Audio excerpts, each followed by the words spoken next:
Welcome! Did you know the firmware on a Bose Professional Videobar VB device can be updated by two different Bose Professional Videobar applications? In this tutorial, you'll learn how to update one or multiple VB devices using the Videobar Administration app.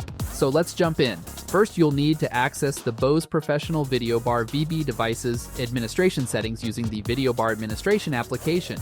I highly recommend completing the application overview tutorial beforehand. Connect the VB devices to the Videobar Administration application. Once connected, select the desired VB devices from the device list. Next, click the Update Firmware button in the top right of the screen to open the Update window.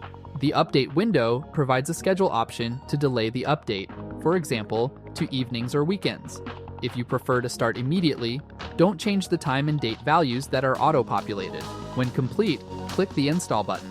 The update window also allows you to upload and install previous firmware versions. To locate previous versions, click on the Videobar Administration web link. This is a hyperlink to the boseprofessional.com website. It will open your default web browser and navigate to the appropriate Bose Professional Videobar VB product page. Here, you can click on Downloads and choose from the available firmware versions.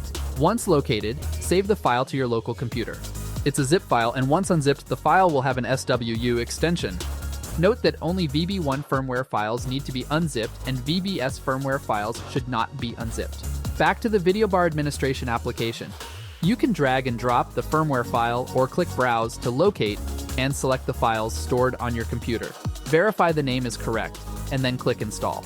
To complete the firmware update, the VB devices will reboot during the update process. A quick note about firmware: following best practices for security, all Bose Professional supplied firmware files are digitally signed. That's it, and thanks for watching.